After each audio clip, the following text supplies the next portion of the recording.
Eu saúdo a todos os irmãos com a paz do nosso Senhor e Salvador Jesus Cristo e a todos os ouvintes uma boa tarde de salvação. E aqui estamos nós outra vez para ler mais um capítulo da Bíblia. Eu não sei vocês, mas eu estou me sentindo muito bem fazendo isso. Eu estou sentindo um renovo da parte do Senhor. O mais interessante é que quando a gente se propõe a fazer algo para Deus, o Senhor nos capacita, nos renova, nos esforça, né? Porque Ele nos enche de força. E isso tudo é para louvor e glória do nosso Senhor e Salvador Jesus Cristo, porque a glória é dele, a honra é dele, tudo é dele, é por ele e é para ele. Ai, irmãos e ouvintes, vamos ler mais um capítulo do livro do Gênesis, capítulo 2. Ontem nós lemos o capítulo 1. Hoje nós vamos ler o capítulo 2.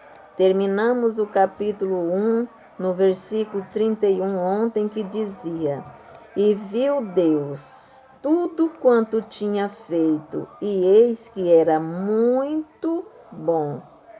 E foi a tarde e a manhã, o dia sexto. Terminamos ali. Agora vamos para o capítulo 2, que diz assim: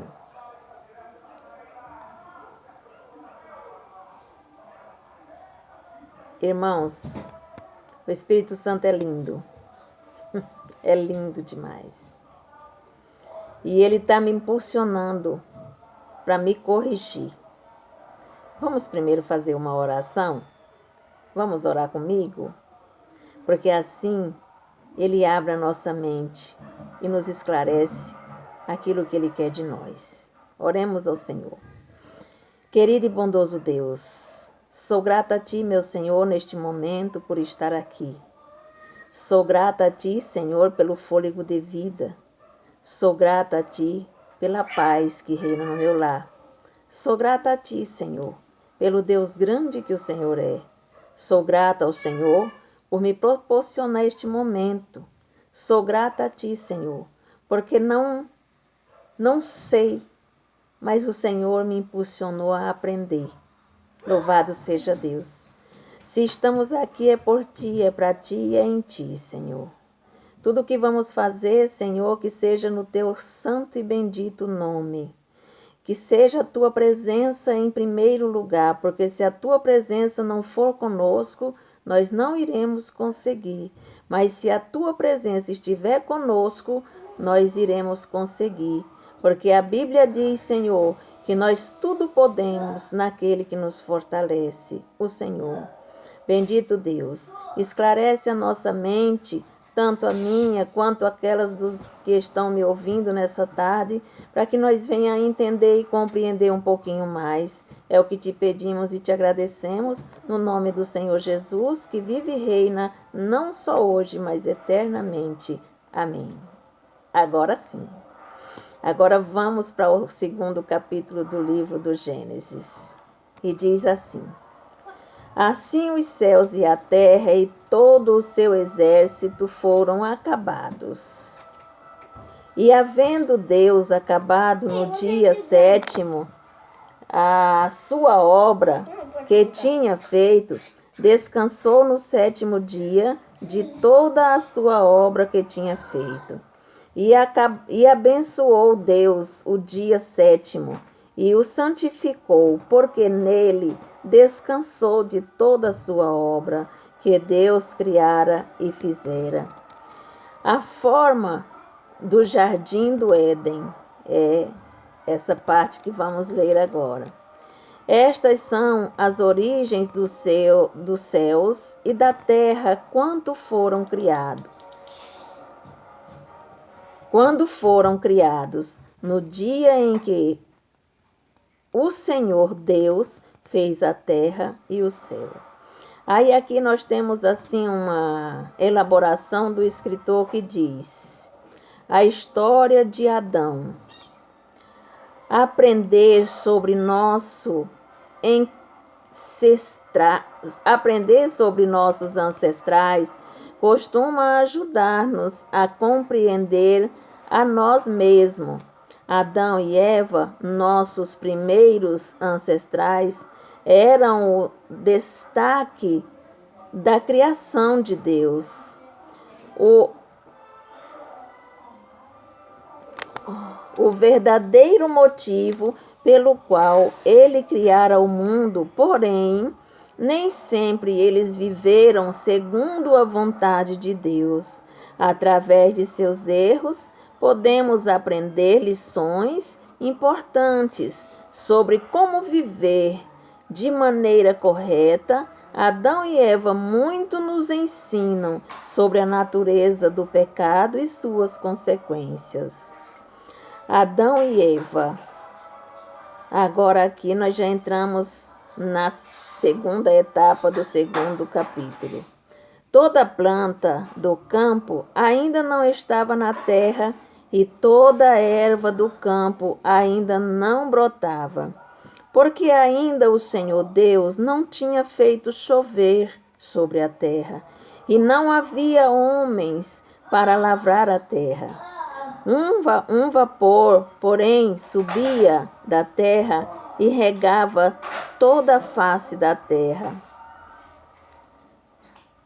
E formou o Senhor Deus o homem do pó da terra e soprou em seus narizes o fôlego da vida. E o homem foi feito alma vivente. E plantou o Senhor Deus um jardim no Éden da banda do Oriente, e pôs ali o homem que tinha formado. E o Senhor Deus fez brotar da terra toda a árvore agradável à vista e boa para a comida, e a árvores da vida no meio do jardim, e a árvore da ciência do bem e do mal. E saía um rio do Éden para regar o jardim, e dali se dividia e se tornava em 4 braços. O nome do primeiro é Pison. Este é o que rodeava toda a terra de Havilá, onde há ouro, e o ouro dessa terra é bom. Ali há o bedélio e a pedra sardônia. E o nome do segundo rio é Gion. Este é o que rodeia toda a terra de Cuxê. E o nome do terceiro rio é Indequel. Este é o que vai para a banda do Oriente da Síria. E o quarto rio é o Eufrates. E tornou o Senhor Deus o homem. E tomou o Senhor Deus o homem e o pôs no jardim do Éden, para o lavrar e o guardar. E ordenou o Senhor Deus ao homem, dizendo: de toda a árvore do jardim comerás livremente, mas da árvore da ciência do bem e do mal, dela não comerás. Porque no dia em que dela comeres, certamente morrerás. Como Deus criou a mulher. E disse o Senhor Deus: não é bom que o homem esteja só. Far-lhe-ei uma disjuntora que esteja como diante dele. Havendo, pois, o Senhor Deus formado da terra todo animal do campo e toda ave do céu, os trouxe a Adão para este ver como lhes chamaria. E tudo o que Adão chamou a toda a alma vivente, isto foi o seu nome.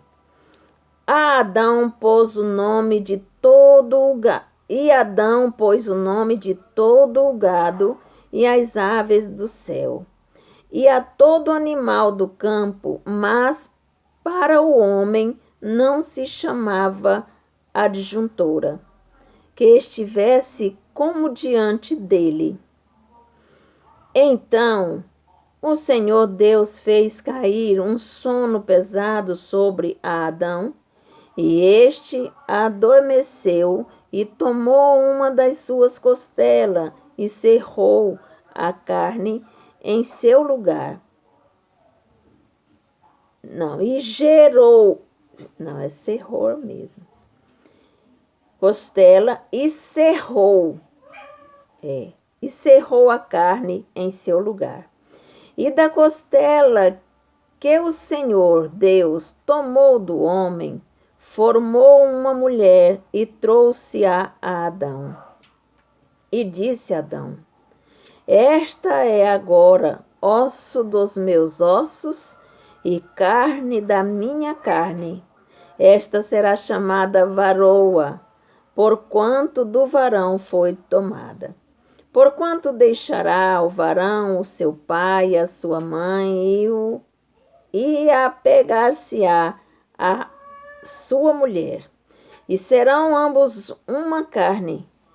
E ambos estavam nus, o homem e a sua mulher, e não se envergonhavam. Até aqui. Hoje saiu um pouquinho mais, assim, bem mastigado, né? Mas é que tem umas palavrinhas mais complicadas aqui. Mas como eu falei para os irmãos, eu não estou aqui porque sei, irmãos. Eu estou aqui para satisfazer um desejo do meu coração. E eu creio que assim como eu estou aqui para satisfazer esse desejo de conhecer mais ao nosso Cristo, eu acredito que daí do outro lado também tem algumas pessoas que têm esse desejo de conhecer a Cristo e ainda não tiveram essa oportunidade. Mas o Senhor, para a honra e glória dele, me deu essa oportunidade de estar aqui aprendendo com a Bíblia e junto com vocês. Então, aqui foram a palavra do 2º capítulo da Bíblia hoje para nós.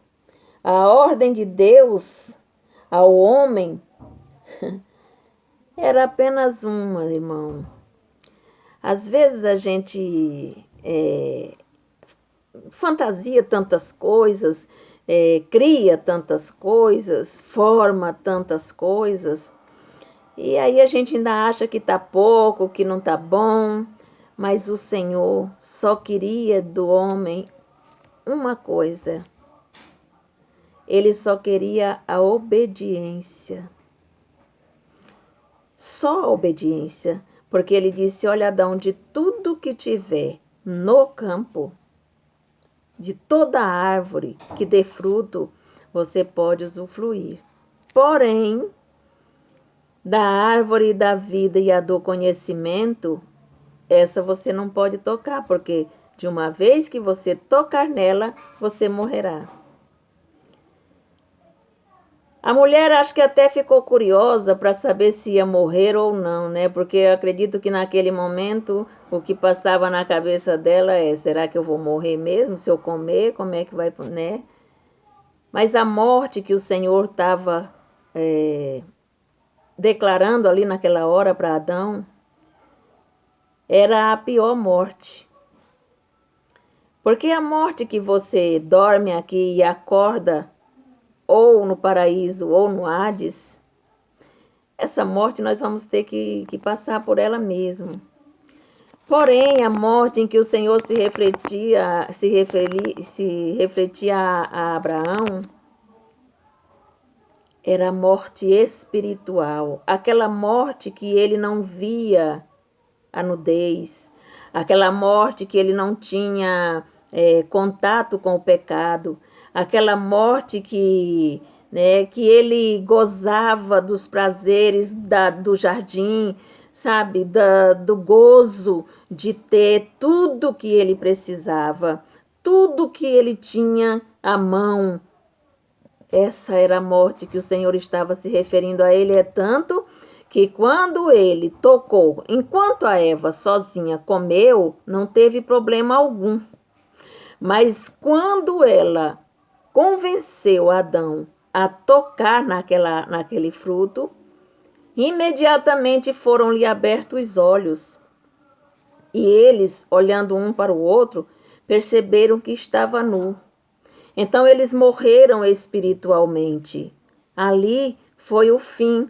Ali foi a pior coisa que podia acontecer para eles, porque eles tinham perdido o desfrute de tudo aquilo que o Senhor tinha feito e tinha guardado para eles e revelado para eles. Eles não precisavam de nada, irmãos, eles não precisavam de dinheiro, porque eles tinham tudo o que precisava ali. Eles não precisavam de roupa, porque eles estavam vestidos espiritualmente e não olhavam um para o outro com a malícia, com a maldade, né? Eles não precisavam, irmãos, de cama para dormir, eles não precisavam de nada, nada que gastasse dinheiro. Eles não precisavam porque eles tinham tudo. Eles tinham tudo o que precisava para eles viverem, não era para eles sobreviver, porque quando é para você sobreviver, sempre falta uma coisa ou outra e você vai dando um jeito, mas eles tinham tudo para viver muito bem, muito bem. A curiosidade deles foi tão grande, mas tão grande, que elevou o conhecimento, que elevou a liberdade, elevou o direito que eles tinham de usufruir de tudo de bom que Deus fez. Porque nós lemos o primeiro capítulo e você pode ver que tudo quanto Deus fez era muito bom. Quando ele fala muito bom, ele nem se refere a esse muito bom para nós, que é bom uma coisa e falta outra. Às vezes é bom por um lado, mas por outro prejudica. Não, o que Deus fez era muito bom. Então o homem não tinha falta de nada. O homem não tinha falta de nada. Conhecemos um ditado no mundo, eu ouvi uma época, e isso gravou no meu coração, né? Daquela história daquele moço, casado de novo, né? Um casalzinho novinho que tinha acabado de se casar, mas que morava no interior, pobrezinhos, necessitados. E um dia ele se achou na necessidade de deixar sua esposa ali, né? E de viajar para procurar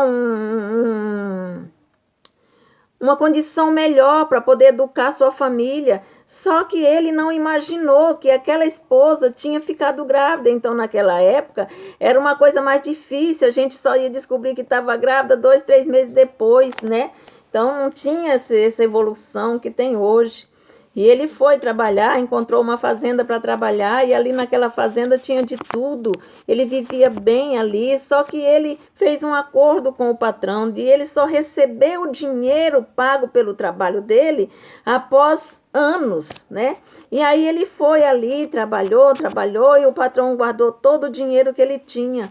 Quando chegou um certo dia que ele disse: patrão, hoje eu preciso ver minha esposa, eu preciso voltar lá, eu preciso cuidar dela, eu preciso ver como ela está, né? Então o patrão fez um acordo com ele, fez uma proposta para ele, ele disse: olha, você tem duas opções, ou você, eu tenho três conselhos para lhe dar, ou você recebe os 3 conselhos e vai sem dinheiro, ou você recebe o dinheiro e eu não te dou os 3 conselhos. Então aquele moço pensou e ele chegou a abrir mão de tudo que ele tinha ganho, né? E ele falou para aquele fazendeiro: olha, eu prefiro o conselho. É tipo um filho. Um filho, quando ele vai fazer alguma coisa, quando ele resolve sair de casa para ir viver de maneira diferente, ou com outra pessoa, ou sozinho, né? Às vezes, antigamente, os filhos pediam a bênção dos pais. Hoje não tem mais isso. Hoje não tem mais isso, porque a criança chega, ela já diz: oi, pai, você faz isso assim, assim para mim. Ô, pai, você me dá isso assim, assim. Ô, pai, tal, você, e pronto. Amanhece o dia, eles não sabem o que é dizer a bênção, meu pai, né? Ou seja, me abençoe, meu pai, me abençoe, minha mãe. Hoje não existe mais isso, porque a banalidade cresceu. A moralidade acabou e a banalidade cresceu, aumentou de uma certa forma, de uma etapa tão grande que a gente não sabe como lidar com os próprios filhos hoje. Então, aquele moço, pensando em tudo isso, ele disse para o fazendeiro: olha, eu pensei bem e eu vou aceitar os 3 conselhos. O fazendeiro: você tem certeza disso? Sim, eu tenho certeza, vou aceitar os 3 conselhos. Eu acredito que ele pensou: meu Deus, vou chegar em casa com a mão vazia, mas esses conselhos é valioso, é precioso para mim. Então ele disse que eram os 3 conselhos. Então se sentou na mesa com o moço, com o patrão. Ele tinha 3 pão na mão. Ele disse: olha, esses aqui você pode comer no caminho, porém esse aqui você só vai comer em casa com sua esposa. Quando você chegar em casa, junto com ela ali, conversando, tomar um café junto ali com este pão. Ele até achou interessante, né? Louvado seja Deus. E aí ele disse: e os conselhos, quais são? Aí ele disse, o patrão disse para ele: olha, primeiro conselho para você, não seja curioso. Não seja curioso, porque o curioso muitas vezes perde o rumo, perde o caminho. Porque ele quer tomar caminhos diferentes. Ele é muito curioso, ele quer ver o que não deve, ele quer fazer o que não pode. E o outro conselho é: não tome atalho.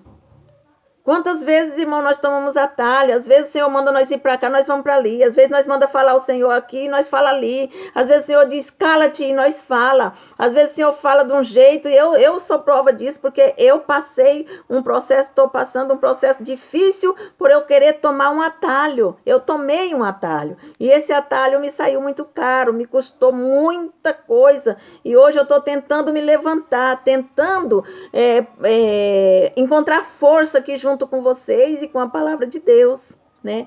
Não tome atalho. E o último é: nunca haja de cabeça quente, porque quem age de cabeça quente não sabe o que faz.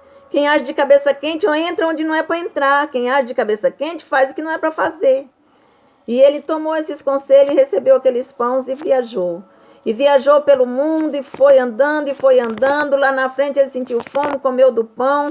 Mas aí ele encontrou uma pessoa que dizia: para onde você vai? Ele disse: vou para tal lugar assim, assim. Aí ele disse: olha, eu conheço um caminho que é muito mais perto, você vai chegar muito mais rápido, não vai ter canseira. Aí ele pensou, ele disse: mas o meu patrão falou que não era para mim tomar atalho, né? Não era para mim tomar atalho, não. Aí ele disse: não, pode deixar que eu vou por aqui mesmo. Seguiu à frente e foi-se embora, sem nenhum problema, sem nenhuma complicação. Quando chegou num certo ponto, ele disse: eu preciso encontrar um lugar para pousar, porque já é tarde da noite, não dá para andar nesses horários. Então ele encontrou ali uma pousada, e a pousada ele foi lá, e quando ele chegou lá, ele disse: olha, eu preciso de um quarto, preciso de uma chave. Ele pagou para pernoitar ali, né, para pousar naquele lugar. E aí, quando foi de madrugada, ele ouviu um reboliço, uns gritos, uma confusão. Ele levantou para prestar atenção, para ver o que era mesmo. Aí depois ele lembrou: olha, não seja curioso. Ele voltou e se deitou. Passou aquela confusão, amanheceu o dia. Quando amanheceu o dia, a dona do estabelecimento falou para ele: bom dia, bom dia. Você não ouviu o que aconteceu ontem à noite? Ele disse: ouvi. E por que você não levanta? Não, porque eu não posso tomar atalho. Então ela disse: moço, pois olha, pois todas as noites acontece isso. Aqui tem um jovem, o jovem é lunático, ele é problemático e toda noite acontece isso, ele faz barulho para matar as pessoas. Se ele fosse ter sido curioso e aberto a porta, tinha morrido. Mas ele obedeceu. E aí ele foi em frente, seguiu em frente, e quando de longe ele chegou perto da casa dele, estava a esposa dele sentada num banco, aqueles bancos de pau. Meu pai fazia muito no interior, né? Sentado num daqueles bancos de madeira na beira do terreiro, e ali ela com um rapaz deitado nas pernas, ela acariciando. Quando ele viu aquilo, ele quis matar, ele quis acabar com a raça dela e dele, porque acreditava que eles estavam traindo ela, mas aí ele lembrou daquele conselho: não Não haja de cabeça quente. Aí ele voltou para trás, foi pensar, esfriar a cabeça. No outro dia ele passou a noite, não dormiu. No outro dia ele disse: bom, agora eu preciso ir falar com ela e saber o que aconteceu. Aí ele foi, quando chegou lá, contou para ela que tinha visto ela assim, assim, assim, com aquele rapaz na perna, acariciando aquele rapaz. Ela disse: você não sabe, né? Mas quando você foi, eu fiquei grávida e aquele rapaz, aquele moço é nosso filho. Já pensou se ele tivesse agido de cabeça quente, teria matado a esposa e o filho e aí teria ficado com a consciência muito, muito pesada. Mas aí ele sentou com ela, pediu perdão, sentou com ela, foi comer, tomar o café e partir aquele pão. E quando ele abriu o pão, todo o dinheiro do salário que ele tinha ganhado, acho que por uns 20 anos, ele estava todo dentro daquele pão e eles viveram bem a vida, o resto da vida. Então, a gente não deve tomar atalhos, a gente não deve, né? Aqui, a gente vê que essa passagem aqui foi muito triste, né? A decisão de Eva e de Adão, né? É tanto que o Senhor chegou, ele não deu a ordem para Eva: olha, você não coma, porque desses frutos você vai morrer. Ele deu a ordem para Adão: Adão, dessa árvore você não pode tocar. Essa você não pode comer do fruto, porque se você comer, certamente morrerá. Qual era a atitude que ele tinha que fazer? Mesmo que a mulher tivesse comido um pedaço da maçã, da fruta, sei lá que fruta era, tivesse comido um pouco da fruta e chegado para ele e falado com ele: olha, eu comi, é bom. Ele disse: não, mas eu não posso, porque o meu Senhor disse que eu não poderei tocar naquela árvore.